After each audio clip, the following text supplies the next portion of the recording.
Oke, baik. Assalamualaikum warahmatullahi wabarakatuh. Kembali lagi bersama saya Muhammad Albiansyah Kaisar Prosi di video eh, Progress Red Hat Academy. Nah, sebelumnya, izinkan saya memperkenalkan diri saya terlebih dahulu kepada teman-teman sekalian. Oke, jadi perkenalkan, nama saya Muhammad Albiansyah Kaisar Prosi. Saya merupakan mahasiswa dari Universitas Haluoleo, Fakultas Teknik, Prodi Informatika. Nah, di video ini tuh saya menunaikan atau menjalankan sebuah tugas yang diberikan dari mata kuliah pemrograman web. Nah, untuk tugasnya itu ada dua. Yang pertama itu ada tugas eh, pembelajaran di Web3 School, materi-materi Web3 School untuk bahasa PHP. Dan videonya itu sudah saya posting duluan. Lalu untuk yang kedua itu ada video pembelajaran di Red Hat Academy. Nah, untuk video Red Hat Academy itu kita memperlihatkan progres-progres apa saja yang telah kita jalankan di Red Hat Academy ini. Dan sebelumnya minggu lalu itu saya sudah post ya video pembelajaran untuk materi pertama. Di sini saya akan menjalankan atau memperlihatkan progres Red Hat Academy saya yang kedua. Di sini sudah 30%, sebelumnya itu minggu lalu 24%. Oke, sekarang kita langsung jalankan saja. Oke, dia sudah sampai sini. Saya sudah sampai sini untuk pembelajarannya ya. Oke, jadi sebelumnya izinkan dulu ya saya mengingatkan kembali kepada teman-teman sekalian materi apa saja yang saya jelaskan di minggu lalu. Oke, nah yang pertama itu ada introduction yang dimana di sini tuh kita dikenalkan kepada Linux atau fundamental Linux lah seperti itu. Lalu selanjutnya lagi ada berbagai topologi-topologi yang ada di Red Hat Academy ini ya. Ini saya sudah jelaskan minggu lalu. Oke, lalu ada machine state, ada classroom action, ada machine actions, bisa dilihat. Oke, lalu ada performing lab exercise. Oke, lalu ini ada sintaks-sintaksnya. Lalu ada pengenalan kepada Linux itu sendiri. Bisa dilihat. Ada purpose kernel, Linux kernel, Linux kernel, sorry, dan purpose kernel. Lalu ada overview dari distribusi Linux. Oke, next lagi. Nah, lalu sini ada sebuah guidance atau pembelajaran, pelatihan pembelajaran mengenai Linux distributions. Ini bisa dilihat, ada contohnya juga. Ini saya sudah jelaskan ya minggu lalu. Oke, next. Lalu sini ada kuis mengenai pengenalan kepada Linux. Ini bisa dilihat. Oke, lalu ada summary. Lalu ada cara mengakses sistem Linux. Nah, ini bisa dilihat. Oke, ini saya sudah jelaskan juga ya minggu lalu. Nah, lalu di sini ada guided exercise atau sebuah pelatihan cara login ke program Linux itu sendiri. Oke, Oke, jadi sekarang kita akan masuk ke bagian guided exercise login to local Linux system. Jadi untuk minggu ini tuh proses saya mulai dari sini sampai ke sini, sampai ke accessing Linux system. Oke, jadi langsung saja. Nah, jadi pada bagian ini kita mempelajari bagaimana proses login dasar ke sistem Red Hat Enterprise Linux melalui antarmuka grafis GDM atau Genome Desktop Manager. Nah, apa itu GDM? GDM itu adalah layar login atau display manager yang menyediakan halaman untuk memasukkan username dan password sebelum masuk ke desktop. Nah, pertama, instruksi instruksi ini meminta kita untuk login menggunakan user operator satu dari menu sistem. Lalu, kita bisa memilih power off atau logout.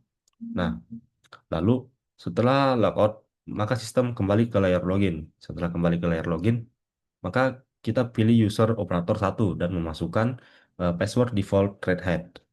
Nah, ini adalah password standar untuk latihan lab, bukan password aman. Tetapi biasanya ini digunakan hanya untuk keperluan pembelajaran saja. Nah, setelah login, tugas selanjutnya adalah mencoba mengubah password user operator melalui menu settings. Perlu diketahui bahwa tidak semua pengguna memiliki izin untuk mengubah setting tertentu di Linux. Ketika kita mencoba membuka panel users, maka sistem akan meminta otorisasi dengan menekan unlock. Namun, user biasanya seperti operator satu tidak memiliki hak administratif, sehingga tidak bisa mengakses pengaturan pengguna lain. Lalu, ini juga menunjukkan bahwa konsep konsep penting dalam Linux yang dimana privilege separation itu atau pemisahan hak akses itu biasanya user biasanya itu hanya dapat mengubah setting pribadinya saja. Sementara pengaturan yang lebih sensitif seperti manajemen user eh, memerlukan hak administratif ataupun root. Nah, bagian ini juga mengajarkan konsep dasar sistem Linux, bagaimana login, bagaimana mengubah user, dan batasan apa yang dimiliki pengguna biasanya. Seperti itu. Ini bisa lihat. Oke. Nah, lalu setelah itu ada juga login sebagai root dan konsep privilege. Nah, jadi pada bagian selanjutnya, latihan ini meminta kita untuk logout dan login sebagai pengguna root. Nah, apa itu root? Root itu adalah akun super user dalam Linux yang memiliki akses penuh ke semua bagian sistem tanpa batasan. Namun, login grafis sebagai root biasanya tidak dianjurkan karena alasan keamanan. Nah, sistem bahkan menampilkan banner peringatan setelah login. Lalu, di dalam instruksi, kita memilih opsi not listed pada layar login. Lalu, lalu kita memasukkan nama pengguna root. Nah, setelah itu kita sertai dengan password Red Hat-nya. Lalu, ini dilakukan hanya untuk tujuan belajar saja, bukan praktik terbaik dalam lingkungan kerja nyata. Seperti itu. Oke, jadi setelah berhasil login sebagai root, maka kita harus keluar kembali dari session root atau logout. Tujuannya apa? Tujuannya adalah memahami bahwa root hanya digunakan untuk tindakan administrasi khusus, bukan aktivitas harian. Seperti itu. Nah, jadi konsep penting yang perlu kita pelajari di sini adalah ada 4 poin yang saya tangkap. Yang pertama itu adalah root, yang artinya root ini merupakan pengguna paling kuat di dalam sistemnya, sistem Linux itu. Lalu ada eh, login sebagai root itu tidak disarankan. Itu yang kedua. Lalu yang ketiga, gunakan root ketika hanya dibutuhkan saja, misalnya manajemen user atau instalasi sistem Linux-nya seperti itu. Lalu yang keempat yang terakhir itu, user biasanya lebih aman untuk digunakan sehari-hari. Nah, jadi pada bagian ini eh, kita kita itu diperkenalkan best practices atau pelatihan terbaik lah dalam administrasi Linux seperti itu. Oke. Lalu selain itu juga bagian ini juga mengajarkan bagaimana mengakses tool administrasi berbasis web bernama Cockpit. Nah, jadi apa itu Cockpit? Cockpit itu adalah dashboard untuk mengolah server Linux melalui browser. Nah, pertama-tama setelah kita logout dari session root dan login sebagai user student dengan password student, nah setelah masuk kita membuka browser Firefox lalu mengetikkan alamatnya seperti itu. Nah, COVID juga menggunakan self-signed certificate sehingga browser menampilkan peringatan keamanan. Maka kita perlu memilih advanced. advance, lalu accept the risks, and continue. Nah, dengan itu kita beranilah, kita bisa mengatakan kepada sistemnya bahwa kita itu cukup berani untuk mengambil risikonya seperti itu. Nah, itu tuh menunjukkan bagaimana browser memperlakukan sertifikat tidak terpercaya pada jaringan lokal. Nah, selanjutnya eh, kita login ke cockpit menggunakan user operator satu dengan password resetnya. Nah, setelah itu kita diberi waktu untuk meninjau berbagai fitur cockpit seperti yang pertama ada monitoring system, lalu yang kedua ada log, yang ketiga ada network, yang keempat storage, yang kelima user account, sorry. Lalu yang terakhir itu yang keenam ada services. Nah, Cockpit memberikan tampilan grafis dari layanan yang biasanya dikelola melalui terminal. Nah, tujuan tujuan dari Cockpit ini merupakan adalah yang pertama memahami cara kerja Cockpit. Lalu yang kedua, mengalami hubungan login ke konsol remote berbasis web. Nah, lalu yang ketiga, melihat bagaimana administrasi Linux bisa dilakukan tanpa command line seperti itu. Lalu setelah itu kita bisa mengubah password operator satu dari Cockpit juga. Nah, jadi di pada bagian ini kita berfokus pada operasi administratif, yang dimana kita mengubah password user operator satu melalui Cockpit. Nah, sekarang kita sudah mengetahui sebelumnya bahwa user operator satu tidak bisa mengakses panel users melalui settings di Genome. Tetapi melalui Cockpit kita bisa melakukannya karena kita login menggunakan otorisasi administratif seperti itu. Nah, langkah-langkahnya apa saja? Langkah-langkahnya itu yang pertama, kita masuk ke konsol Cockpit. Lalu setelah itu kita membuka account kita atau membuka account. Nah, lalu yang ketiga, pilih user operator satu. Lalu yang keempat, klik set password. Lalu yang kelima, masukkan password lama. Contoh password lama itu yang dimaksud password lama itu adalah Red Hat. Lalu yang keenam itu masukkan password baru. Di sini kita menggunakan RH104.course. Nah, setelah itu konfirmasi perubahan. Maka bagian ini tuh mengajarkan bagaimana sistem Linux menyimpan data pengguna dan password melalui utilitas seperti password, passwd, sorry, namun melalui antarmuka web. Nah, konsep apa saja yang dipelajari dari sini, dari bagian cockpit? Yang pertama adalah akses administratif itu memungkinkan pengelolaan akun lain. Yang pertama. Yang kedua, cockpit mempermudah manajemen user dan password. Lalu yang ketiga, perubahan password harus divalidasi dengan password lama, kecuali oleh root. Nah, setelah passwordnya dirubah, kita diminta menguji login baru operator satu untuk memastikan perubahan berhasil. Seperti itu. Nah, lalu bagian terakhir itu menyelesaikan lab dan membersihkan lingkungannya. Di bagian terakhir ini kita diajarkan prosedur penting dalam latihan lab, yaitu mengembalikan lab lingkungan ke keadaan semula. Lalu setelah itu, sistem akan membersihkan konfigurasi yang dibuat selama latihan dan menghapus perubahan.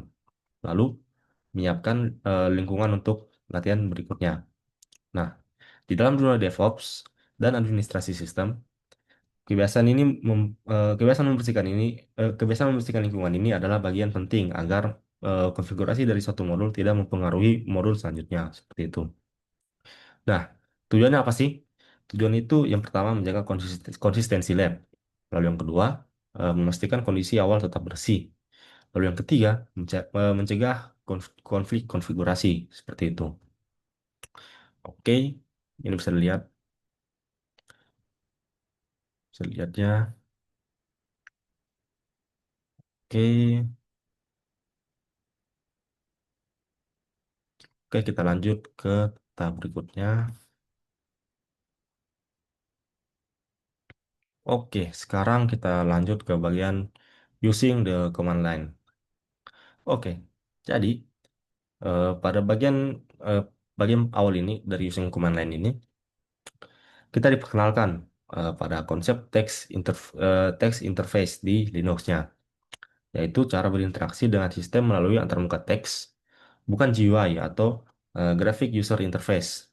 Nah, pada masa lalu, komputer menggunakan terminal yang terhubung melalui kabel seperti mesin tik otomatis. Nah, namun hari ini konsep itu berkembang menjadi Command Line Interface atau CLI yang tetap sangat penting bagi administrator sistem. Nah, lalu Linux menyediakan beberapa TTY atau tele eh, tele tele typewriter session. Ya, apa itu? Eh, jadi TTY ini merupakan terminal virtual yang dapat kita akses dengan kombinasi tombol tertentu seperti itu. Contohnya, Contohnya untuk mengakses titik Y2 kita menekan kontrol alternatif lalu eh, kontrol Alt lalu F2 maka kita akan mengakses titik Y2. Lalu jikalau ingin kembali ke genome kita menekan kontrol Alt, Alt F1 maka kita akan kembali ke genome atau GDM seperti itu. Nah, ini tuh sangat penting untuk memahami bahwa meskipun Linux memiliki GUI, sebenarnya sistem operasi ini dibangun di atas struktur teks dan hampir seluruh konfigurasi sistem bisa dilakukan melalui shell. Lalu, CLI memungkinkan kontrol yang lebih cepat, lebih kuat, dan lebih efisien dibandingkan GUI, terutama dalam administrasi server. Nah, kita juga belajar mengenai session timeout dan mengapa terminal tidak menutup sendiri. Karena terminal adalah environment untuk bekerja tanpa interupsi. Jadi, pengguna perlu menutupnya secara manual dengan mengetik exit seperti itu. Nah, lalu pada bagian using command line ini eh, bertujuan bertujuan untuk membangun fondasi bahwa CLI adalah alat utama dalam administrasi Linux, bukan sekedar pelengkap GUI seperti itu. Lalu kita lanjut ke bagian bawahnya lagi. Nah, lalu lanjut ke bagian Linux terminal ini. Jadi, eh, setelah mempelajari tentang using command line ini atau Linux Text Interface, kita masuk ke bagian yang membahas terminal dalam Linux. Jadi, terminal di Genome hanyalah aplikasi grafis yang meniru perilaku TTY atau Tele Typewriter Session. Nah, namun tetap menjalankan Genome ini tetap menjalankan sel di dalamnya. Sel, apa itu sel? Sel itu adalah program yang menerima perintah dari user atau pengguna, lalu menjalankannya dan menampilkan hasilnya. Lalu, default di sel banyak di distribusi Linux adalah eh, bash atau born again shell seperti itu. Nah, kita juga dapat membuka terminal dengan beberapa cara. Ada tiga cara. Yang pertama itu klik activities, lalu kita ketik terminal. Lalu yang kedua, pilih icon terminal dari aplikasi. Lalu yang ketiga, gunakan pintasan atau shortcut jikalau tersedia. Seperti itu. Oke, lalu lanjut lagi. Nah, jadi pada bagian ini kita dijelaskan bahwa aplikasi GUI seperti editor gambar memiliki komponen grafis, tetapi beberapa aplikasi Linux tetap berjalan di shell untuk efisiensi, fleksibilitas, dan scripting. Nah, scripting ini memungkinkan administrasi otomatis, sesuatu yang tidak mungkin dilakukan melalui GUI. Lalu, konsep penting lainnya adalah bahwa shell beroperasi dengan cara menjalankan commands. Nah, command mengambil argumen, opsi, dan bekerja pada data atau file tertentu. Shell juga memerlukan path untuk mengetahui lokasi command tersebut. Lalu, bagian ini juga membangun pemahaman awal, yaitu yang pertama, apa itu terminal? Sudah dijelaskan juga tadi ya. Lalu yang kedua, apa itu shell? Sudah dijelaskan barusan. Lalu yang ketiga, bagaimana cara prompt bekerja. Lalu yang terakhir itu yang keempat, mengapa CLI itu penting? Seperti itu. Lalu kita lanjut lagi. Kita lanjut lagi ya. Scroll lagi ke bawah. Oke, kita lanjut lagi ke bagian tab. Nah, kita lanjut ke bagian tab completion. Jadi, apa itu tab completion? tab compression itu merupakan fitur yang sangat penting di dalam Bash. Nah, ketika kita mengetik sebagian perintah atau nama file lalu menekan tombol tab, maka shell akan mencoba melengkapi kata tersebut secara otomatis. Seperti itu. Contohnya, jika kita mengetik di eh, terminal host, maka yang muncul nanti itu adalah hostname. Jika kita, sorry, jika kita mau mencet tombol tab, seperti itu. Nah, jika ada lebih dari satu kemungkinan, misalnya host dan hostname, maka menekan tab dua kali akan menampilkan semua pilihan atau semua pilihan opsi seperti itu. Nah, tab compression ini juga bekerja untuk nama file, directory, comments, users, packages atau packages untuk beberapa sel, lalu yang terakhir itu untuk pet seperti itu. Lalu selain itu, ini juga membuat penggunaan Linux CLI jauh lebih cepat. Penggunaan dari tab ini. Selain membuat CLI jauh lebih cepat, ia juga mengurangi typo dan mempermudah navigasi. Nah, sel juga cerdas membaca konteksnya. Misalnya, jika kita mengetik di terminal cd/o, lalu kita memencet tab, maka yang muncul nanti itu cd/home. Seperti itu. Nah, di bagian ini juga mengajarkan skill praktis yang meningkatkan produktivitas dan efisiensi saat bekerja di terminal. Seperti itu. Oke, bisa lihat. Oke, kita masuk lagi di sini. Nah, lalu kita masuk ke guided exercise using the command line. Nah, jadi pada lab ini kita belajar cara mengakses berbagai akun Linux. Nah, lalu setelah itu kita eh, diajari bagaimana caranya memperbarui password pada beberapa user dan memastikan sinkronisasi waktu mesin menggunakan time server. Nah, pelatihan ini juga menggabungkan tiga kemampuan penting, yaitu menggunakan Virtual Console atau TTY tadi, lalu menggunakan cockpit console, lalu melakukan pengecekan status sistem melalui terminal seperti itu. Oke, lalu sebelum latihan dimulai kita disuruh menjalankan perintah yaitu lab start access strip review. Nah, maka ini menginisialisasi lingkungan virtual, membuat user yang dibutuhkan dan menyiapkan skenario latihan. Tujuan tujuannya apa? Tujuannya itu tujuan dari lab ini adalah yang pertama mengakses Linux melalui TTY konsol. Yang kedua, menggunakan cockpit konsol untuk administrasi. Lalu yang ketiga, mengubah password beberapa user. Lalu yang keempat, mengecek sinkronisasi ya waktu dengan time server. Lalu yang terakhir, yang kelima, menyiapkan hostname system seperti itu. Nah, latihan ini juga meniru proses nyata yang dilakukan administrator Linux dalam mengelola server dan pengguna seperti itu. Oke, kita scroll lagi ke bawah. Oke, nah setelah itu kita mengubah password user developer satu melalui Virtual Console atau TTY 4. Nah, instruksi pertamanya adalah mengubah password untuk user developer satu dengan menggunakan Virtual Console keempat atau TTY. Nah, pertama kita masuk ke TTY 4 dengan menggunakan kombinasi tombol Ctrl Alt F4. Nah, pada login TTY kita mengetik username, kita ketik developer satu, lalu passwordnya kita ambil password default dari labnya. Nah, setelah berhasil login, kita bisa mengganti password menggunakan perintah passwd seperti itu. Lalu setelah itu kita masukkan old password atau password lama. Setelah itu kita tambahkan lagi password barunya. Di sini password barunya itu eh, lab 2 strip RH104 strip 1 seperti itu.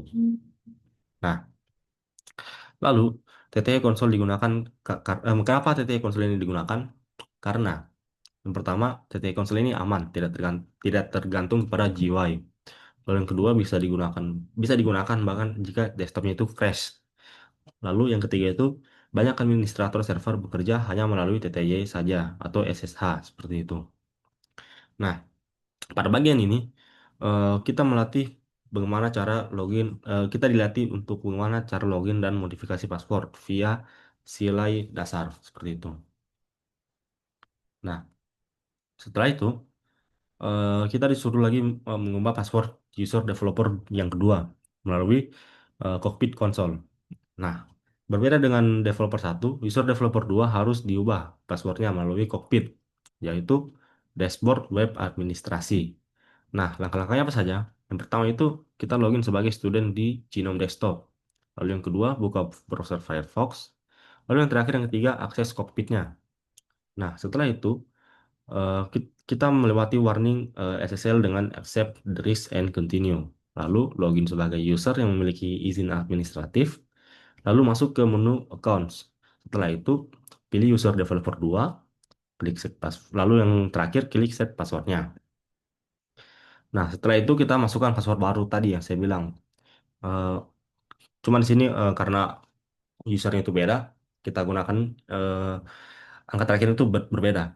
Jadi untuk password barunya itu lab 2 strap RH104 strap 2 seperti itu. Nah, menggunakan Cockpit ini sangat membantu. Kenapa? Karena yang pertama itu Cockpit ini menampilkan grafis untuk mempermudah administrasi. Lalu yang kedua, Cockpit ini bisa mengubah password banyak user dengan cepat. Lalu Cockpit juga menunjukkan user, service, logs, storage, network dalam satu dashboard. Nah, dengan dua metode ini, TTY dan Cockpit, maka eh, kita juga memahami fleksibilitas Linux dalam mengelola sistem. Nah, lalu setelah itu kita disuruh untuk memastikan time server seperti itu. Nah, untuk memastikan time server, kita harus mensinkronisasi waktu penting dalam eh, server Linux. Kenapa? Karena yang pertama itu log system bergantung pada waktu yang akurat. Lalu yang kedua, banyak service seperti Kerberos, NTP, dan database membutuhkan waktu sinkronnya. Lalu yang ketiga, kesalahan waktu bisa menyebabkan error security atau network. Nah, untuk mengecek sinkronisasi, maka kita bisa menggunakan komen time date ctl seperti itu.